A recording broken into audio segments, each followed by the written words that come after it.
Welcome to back my YouTube channel. সবাইকে খুব খুব স্বাগত। সবাই কেমন আছো? আশা করি সকলেই খুব ভালো আছো। অনেক দিন পরে তোমাদেরকে ভিডিও দিচ্ছি। তোমরা পায়ের ভিডিও দেখতে চেয়েছিলে, তো আজকে গোড়ালি পরিষ্কার থেকে পা নেল পালিশ পরা, হাতে নেল পালিশ সব ভিডিও দেখাবো। তো দেখো, গোড়ালিটা অনেক দিন থেকে পরিষ্কার করা হয় না। একটা মেশিন যন্ত্র কিনে নিয়ে এসে আমার বোন, সেটা দিয়ে আজকে গোড়ালি পরিষ্কার করাটা দেখবো। এই যন্ত্রটির নাম হলো ক্যাসল রিমুভার, খুব ট্রেন্ডিংয়ে চলছে। তো নিয়ে এসেছে বলে আমি একটু পরিষ্কার করে ট্রাই করছি কিভাবে করতে হয়। দেখো, আমার বোনই করে দিচ্ছে বন্ধুরা। তো যন্ত্রটা খুলে এটা পরিষ্কারও করা যায়। যা পরিষ্কার খুলে মানে ওই ভিতরের খাপের মতন আছে, ওর ভিতরে নোংরাগুলো সব জমে থাকে। বেশ আরাম লাগছে করতে। প্রথমবার করছি গোড়ালিটাকে পরিষ্কার করা। তো যারা চ্যানেলে নতুন, চ্যানেলটা সাবস্ক্রাইব করনি, সাবস্ক্রাইব করে নাও। নতুন নতুন ভিডিও দেখতে হলে বেল বাটনটা অল করে নাও, তাহলে সম্পূর্ণ ভিডিও তোমাদের মোবাইলে মেসেজ যাবে যদি অল করে দাও। তো দেখো, এইভাবে খুব একটা ব্যাটারি সিস্টেম, মানে চার্জ করে নিতে হয় ব্যাটারি দিয়ে। একটা অন অফ আর অন আছে, অন করলেই এইভাবে চলতে থাকবে। তুমি শুধু হাতে ধরে থাকবে আর নিজে নিজে এই মেশিনটা ঘুরতে থাকবে। খুব সুন্দর, মানে গোড়ালি পরিষ্কারের জন্য খুব সুন্দর এটা। তবে আমরা তো কোনোদিনও করিনি, আমি সবসময় তোমাদেরকে এর আগে পা পরিষ্কার দেখিয়েছি ভিডিও। তো আজকে তোমাদেরকে এইভাবে আমি দেখালাম। কেমন লাগছে সবাই জানিও বন্ধুরা। আর ভিডিওটা ভালো লাগলে অবশ্যই লাইক করে দিও, আর শেয়ার করে দিও যদি ভালো লাগে। চলো দেখাচ্ছি কতটা পরিষ্কার হয়েছে।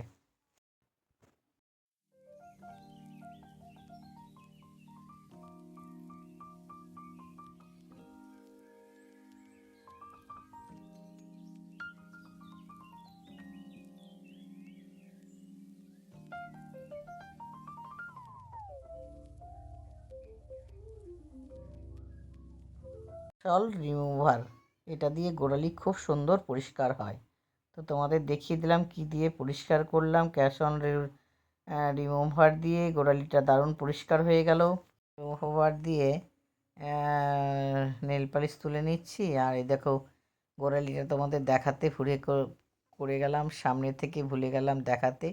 তো গোড়ালিটা দেখেই তোমরা বুঝতে পারছো। এবার নেল পালিশ তুলে নিচ্ছি নেল রিমুভার দিয়ে। সম্পূর্ণ ভিডিও দেখতে থাকো, ভালো লাগলে লাইক করে নিও, আবারও বলছি সাবস্ক্রাইব করে নিও, শেয়ার করে নিও। তো দেখতে থাকো তোমরা এই ভিডিওটা।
অবশ্যই পায়ের ভিডিওটা তোমরা জানাবে, কমেন্ট করবে, লাইক করবে, শেয়ার করবে, চ্যানেলটাকে সাবস্ক্রাইব করে নেবে।